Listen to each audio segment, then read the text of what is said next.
오늘은 5.141 학습지 그 두 번째 시간입니다. 잘 갖고 계시죠? 교과서와 학습지를 함께 펼쳐놓고 준비해 놓도록 하겠습니다. 자, 이전 시간에는 우리 토목구조물의 일반적인 특징, 그리고 도로, 교량, 댐에 대해서 알아봤죠. 오늘은 그 나머지 토목구조물에 대해서 알아보겠습니다. 자, 다음은 하천입니다.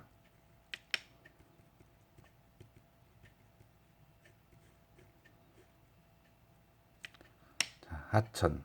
하천이란 눈이나 비가 내리죠. 이런 눈이나 비가 모여서 자연적으로 생기거나 또는 인공적으로, 인위적으로 만들어낸 수로를 얘기를 합니다. 다시 자연적이거나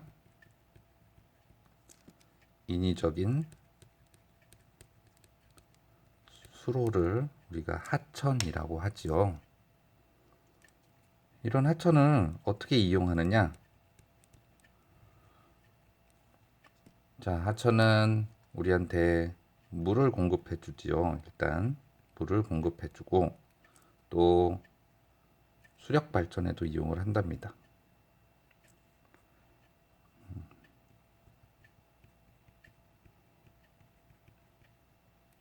또 우리 이런 하천을 관광 자원으로 개발을 하기도 하지요. 관광 자원으로도 이용을 하고요. 그리고 우리 생활 환경용으로 활용을 합니다.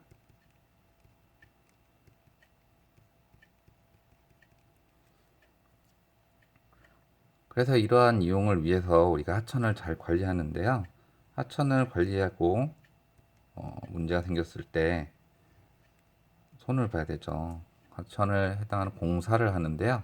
이 하천을 공사하는 방법은 그 방향이라고 얘기할 수 있겠습니다. 하천 공사의 방향은 치수 공사의 방향이 있고요. 이수 공사의 방향이 있습니다. 이수 공사나 치수 공사를 하게 됩니다.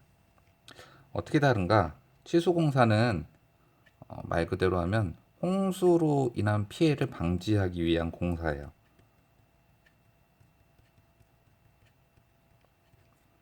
이수 공사는 그 하천을 공공복지 목적으로 하기 위해서 만드는 공사가 이수 공사입니다. 예를 들어서 배를 운항하기 위한 공사다. 그런 걸 얘기를 합니다. 자, 교과서 200쪽 보고 계시죠? 교과서 200쪽 보시면 그 하천의 구조가 잘 나와 있죠?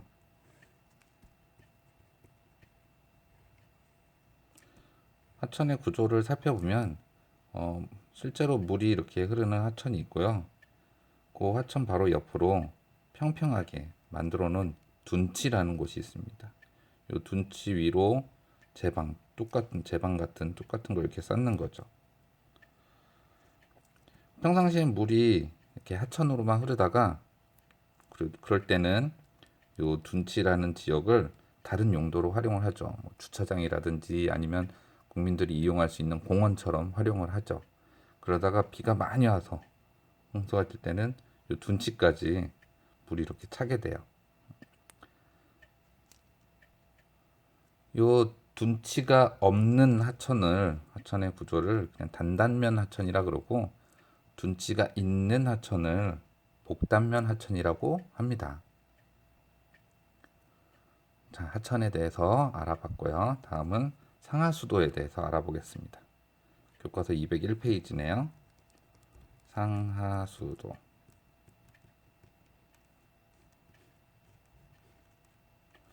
자, 상하수도는 우리 물과 관련된 얘기입니다. 우리 물 없이 살 수 없죠? 그래서 상하수도는 상수도와 하수도를 합친 말입니다. 상수도는 쉽게 얘기하면 우리 가정으로 또는 뭐 일터로 물이 나오게끔 해주는 과정이 상수도고요. 하수도는 우리가 사용한 물을 배출해야 되죠. 사용한 물을 배출하는 과정을 하수도라고 합니다. 다시 한번 얘기하면 상수도는 우리한테 물을 공급해주는 시설. 이걸 상수도라고 했고요. 사용한 물을 배출하는 시설. 이거를 하수도라고 합니다. 상하수도 시설이 잘 돼 있어야 우리가 물을 잘 활용할 수 있겠죠. 물론 하수도 배출한다고 해서 그냥 버리는 게 아니고요. 그 배출된 물을 정화시키고 깨끗하게 만들어서 다시 활용할 수 있도록 하게 만드는 것이죠. 그래서 우리 주변에는 하수 처리장 같은 시설들이 있습니다. 그래서 우리가 일반적으로 물을 쓰기 위해서 상수도 같은 경우 상수도의 3요소 상수도로 우리가 활용할 수 있으려면 얘가 일단 수질이 깨끗해야 되겠죠. 수질. 안전하고 깨끗해서 우리가 식수로도 적합할 수 있는 수질이어야 되고요. 수량도 갖춰져야 됩니다. 수량, 물의 양, 그렇죠. 우리 소비자가 필요로 하는 양을 물로 공급을 해줄 수 있어야 되겠죠. 그리고 세 번째는 수압. 원활하게 공급될 수 있도록 적절하게 수압이 이루어져야 됩니다. 이게 바로 상수도의 3요소에 해당되겠습니다. 자, 상하수도까지 알아봤습니다. 마지막으로 우리 산 속에 산을 넘어가려면 시간이 되게 오래 걸리죠. 그래서 산을 가운데를 뻥 뚫어 가지고 차나 사람들이 다닐 수 있도록 만들어 놓은 구조물이에요. 뭐라고 하죠? 그렇죠. 터널이라고 하죠. 터널.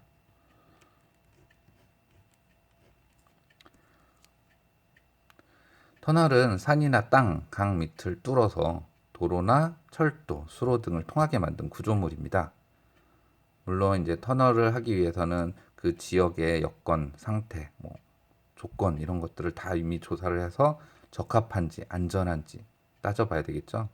이 얼마 전에 나온 유명한 영화 터널도 있잖아요. 그렇게 무너지면은 큰 사고가 발생할 수 있으니까 그거를 잘 검토해서 결정을 해서 만들게 됩니다. 자, 오늘의 미션을 먼저 드릴게요.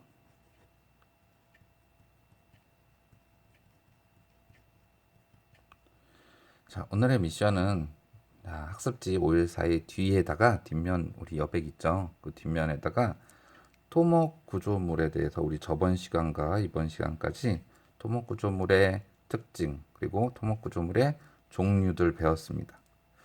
그래서 오늘의 미션이 뭐냐면 요 토목 구조물에 해당하는 배운 거 여러분들이 그 학습지 뒷면에다 시험 문제를 한 문제 만들어 오시는 거예요. 한 문제와 보기 5개 해서 우리 주관식이 아닌 객관식으로 한 문제씩 각자 만들어 오시는 겁니다. 알겠죠? 잘 해올 수 있겠죠? 자, 토목 구조물에 대해서 알아봤습니다.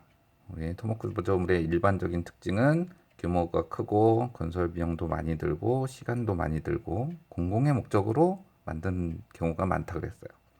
토목 구조물의 종류, 도로, 교량, 댐, 하천, 상하수도, 터널 이런 것들이 토목 구조물의 종류였고요. 각각에 대해서 알아봤습니다.